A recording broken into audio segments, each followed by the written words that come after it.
आज कैप्टन सफदर को आके बयान देना पड़ा। इन सबसे अच्छे तो कैप्टन सफदर है। उस बेचारे ने तो उसकी बेशक आज के बयान के बाद उसकी जो माहाना तनख्वाह मिलती है वो भी उसकी बेशक बंद हो जाए, लेकिन उसको मैं ये कहना चाहता हूँ कोई नहीं, पाकिस्तानी अवाम आपका खर्चा उठा लेगी। आपका खर्चा पाकिस्तानी अवाम उठाएगी। आप सच बोलते रहे। उससे सच बोला है, उसने कहा वोट को इज्जत दो का बयानिया तो हमने अपने हाथ से दफन कर दिया है। मरियम को उसने कहा वजीर आजम नहीं बनेगी। सच बोला आज कैप्टन सफदर ने। पता नहीं कितना दिल टूटा होगा उसका, जो आज उसकी जुबान के ऊपर जो है वो सच आया है। और जो कहते हैं कि जनाब इस मुल्क के साथ जनरल रिटायर्ड बाजवा ने किया है, ये कोई दुश्मन भी ना करता है इस मुल्क के साथ जो ये करके गया। जनरल बाजवा ने ये बात तस्लीम कर ली है कि इमरान खान की हुकूमत को गिराने में जो है उन्होंने किरदार अदा किया। कौम उनके किरदार को अब कभी नहीं भूलेगी, और यही वजह है कि वो अब कभी दुबई फिर रहे हैं और कभी कहीं फिर रहे हैं। मैं उनको ये कहता हूँ पाकिस्तान आए खुशबू लगा। आइन के आर्टिकल 105 में बड़ा वाज़ेह है कि 90 रोज में इंतखाबात हों। गवर्नर भाग गया, इलेक्शन कमीशन भाग गया। ये क्या मजाक पाकिस्तान की जमहूरियत के साथ लगाया हुआ है। जनरल बाजवा के पास बड़ा अच्छा मौका था कि जो उन्होंने चोरों को ला के बिठाया था वो उस दाग को धो लेते, इस मुल्क के अंदर इंतखाबात होने देते। इंतखाबात नहीं होने दिए। ये लोग बताएं जो शहबाज शरीफ ने सड़कों पे घसीटना था, लाड़काना की सड़कों पे, और जरदारी शहबाज शरीफ की शक्ल नहीं देखना पसंद करता था। इनको जोड़ा किसने? जनरल बाजवा ने जोड़ा। और ये डिग्गी वाला वजीर आजम बना है। हम डिग्गी वाले वजीर आजम नहीं कबूल करेंगे भाई। हम कहते हैं अवाम के वोटों से वजीर आजम बने।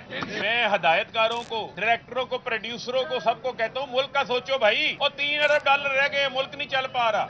जैसा कि आपके इल्म में है कि जावेद चौधरी का जो कॉलम आया है, उस कॉलम में जनरल रिटायर्ड बाजवा के साथ गुफ्तगू का उन्होंने हवाला दिया है, जिसमें जनरल बाजवा ने ये बात तस्लीम कर ली है कि इमरान खान की हुकूमत को गिराने में जो है उन्होंने किरदार अदा किया।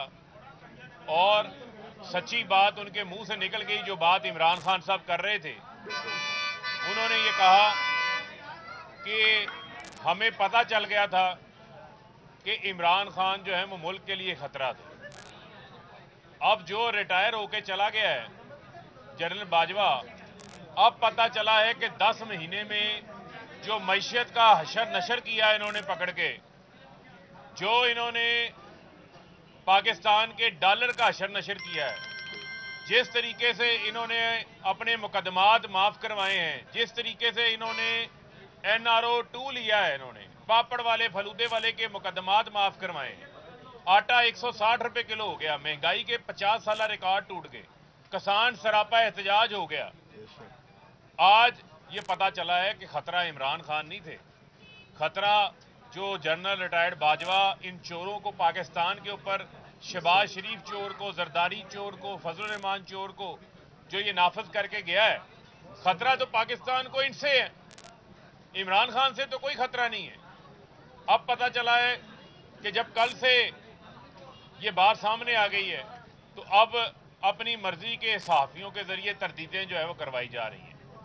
ये जो इस मुल्क के साथ जनरल रिटायर्ड बाजवा ने किया है, ये कोई दुश्मन भी ना करता है इस मुल्क के साथ जो ये करके गया है।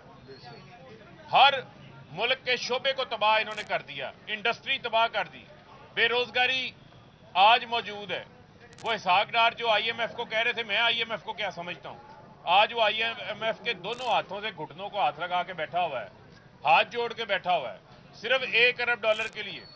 वो मायदा जो है वो इनसे नहीं हो पा रहा, और उसकी कीमत ये है कि बिजली की कीमतों में भी इजाफा करना है, गैस की कीमतों में भी इजाफा करना है, पेट्रोल की कीमतों में भी इजाफा करना है।